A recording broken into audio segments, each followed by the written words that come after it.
تصدقوا يا ولاد ان انا اكتشفت ان رعد مرتبط بيا انا اكتر حد في البيت، مع اني لا بحميه ولا بلعبه، يعني مش بلعبه بالطريقه اللي بيلعب بيها مع احمد وعبد الرحمن. بس اي نعم بنلعب انا وهو بس مش على طول يعني، اما بكون فاضيه. ما بغيرلوش الرمله بتاعته لانها من النوع اللي بيقرف على فكره. هو الولاد هم اللي بيعملوا ده كله، اذا كان احمد او عبد الرحمن باكله بفطره، ولما يكون في غدا الصبح بالنهار كده باكله، انا اللي باكله يعني، لو هم مش موجودين انا اللي باكله. لكن الصبح يعني اكتر الاوقات بيكون انا اللي باكله يعني. بس اكتشفت اكتشاف غريب جدا ان هو مرتبط بيا انا اكتر حد. سبحان الله، يعني يمكن عشان هم كلهم بيخرجوا بره ويفضل اليوم كله معايا. ده انا امبارح عايزه احكي لكم على حاجه. كنت كان هو تعبان تقريبا، خد برد او حاجه، وانا من النوع اللي بيقرف يا جماعه، معدتي بتتقلب بسرعه. فدخلت البلكونه لقيته ايه، عامل حمام في الارض ومخبيها كده على جنب عشان محدش يشوفها. فمعدتي اتقلبت طبعا وخلاص بقى قررت ان رعد ده مش هيقعد في البيت.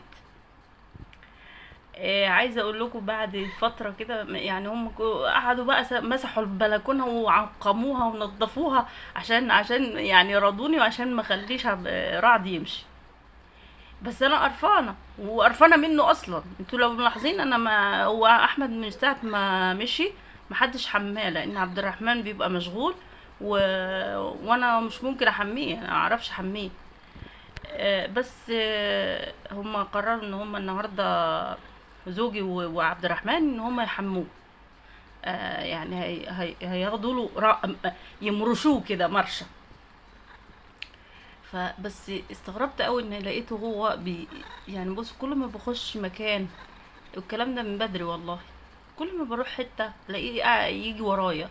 ان دخلت المطبخ يدخل ورايا، ان دخلت الاوضه يدخل ورايا. لو انتوا عارفين انا عشان ادخل انام بقفل الباب من جوه عشان ما يدخلش ورايا.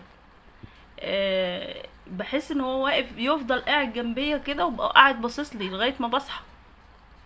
فدي حاجه تخوف يعني، لو حد مش متعود ان هو يعني مش متعود على القطط وكده، او مش متعود ان في قط في البيت معاه، ممكن يصحى من النوم يترعب لما يلاقي قط قاعد قدامه كده وباصص له. ف يعني ده حاجه غريبه. طبعا انا قمت من الاوضه، قام قدامي او قام ورايا. يا عم استنى يا اللي بابيك يا جماعه، حد عنده حاجه قديمه للبيع؟ طبعا انتوا مستغربوا انا باكل ايه. باكل حلاوه المولد. مش حلاوه المولد، العلف بتاع الحلاوه. اه، حاجه العلف ده اللي هو السمسميه. انا بحب السمسميه جدا لان هي بصراحه طريه وخفيفه، يعني ألذ حاجه في الحلويات بتاعت المولد انا بحبها يعني بالنسبه لي. عايزه اقول لكم يا اولاد ان انا وانا صغيره، لما كنت صغيره بقى والله كان ابويا بقى ربنا يديله الصحه كان يجيب لنا علبه الحلاوه دي حوالي يمكن 3 كيلو 4 كيلو يعني. وكان يجيب لنا عروسة المولد، العروسة بتاعت الحلاوة، مش العرايس البلاستيك دي اللي بتنور وتقول ماما وبابا، لا، عروسة المولد يا ماما اللي هي الأصيلة بقى، اللي هي الحلاوة. كان يجيب لاخواتي الصبيان الحصان. طبعا بعديها بسنة أمي تاخدهم تعملهم مهلبية، عشان يعني في المولد اللي بعديه بيكونوا ادموا كده ويتملوا تراب، فتغسلهم وتعملهم مهلبيه. المهم يا ولاد، عايزه اقول لكم ان انا ابويا كان بيجيب لنا ال4 كيلو، العلبه ال4 كيلو دي. كنت عايزه اقول لكم ان انا باكل 3/4 يعني، عشان كده يعني ما شاء الله فقدت 3/4 اسناني. هو والله زي ما بقول لكم كده. والغريبه بقى التقلبات المزاجيه اللي هي بتبقى بعد الانسان، بعد يعني ما بيكبر. بيكون في حاجات بيحبها بعد ما يكبر يكرهها. يعني انا كنت اموت في حاجه اسمها حلويات وسكريات. حاليا انا ما طقش الحلويات، ما بحبهاش، ما بحبش السكريات خالص نهائي.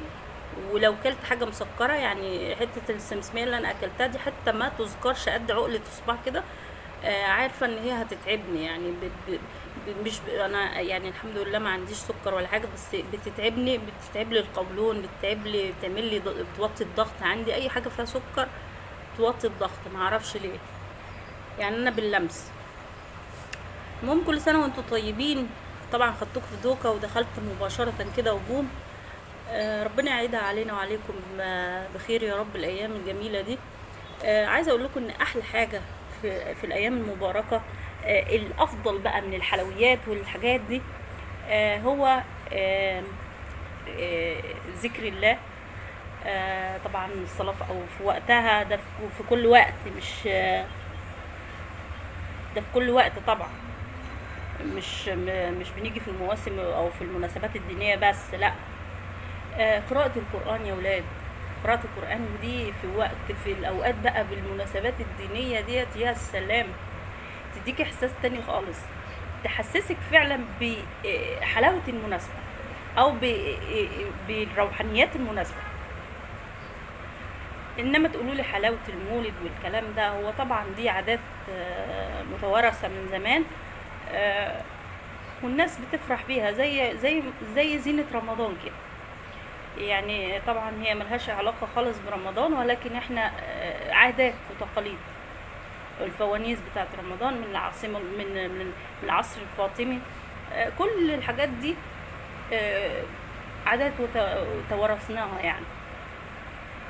فعايزة اقول لكم ايه، لكن والله كل حاجة بتبقى مرتبطة بالدين بتبقى اجمل، او انك انت تتجه الى ربنا سبحانه وتعالى، وتاخدي كده جزء كده من اليوم، تختصيه كده لليوم ده، بيبقى ليها معنى تاني. يعني تاخدي يوم كده، تاخدي وقت كده من اليوم تقعدي تقري فيه قرآن بقى، يعني تزودي. طبعا في ناس طبعا مواظبة على ورد معين يوميا للقرآن ولا الذكر ولا التسابيح. ده شيء بيبقى في حياتهم طبيعي. بعد صلاة الفجر بتكمل على طول، الحمد لله رب العالمين. ربنا يا رب يديمها علينا نعمة. ولكن عايزة اقولك بقى، لو زودت بقى في الايام المباركة اللي زي كده، ونيجي نزود بقى في وسط النهار كده ساعتين ولا ساعة قرآن كده، ناخدهم مع بعض كده، نقعد نقرا فيهم قرآن، يا سلام. صلاة على النبي عليه افضل الصلاة والسلام. تلاقي الحياة بقى واليوم بقى عندك ليه طعم تاني. رعد بقى ايه بعد ما خرجت من الأوضة خرج ورايا. عايزة اقول لكم ان انا امبارح كنت عايزة اخلص منه واطلعه، يعني امشيه اوديه لاي حد، بس صعب عليا.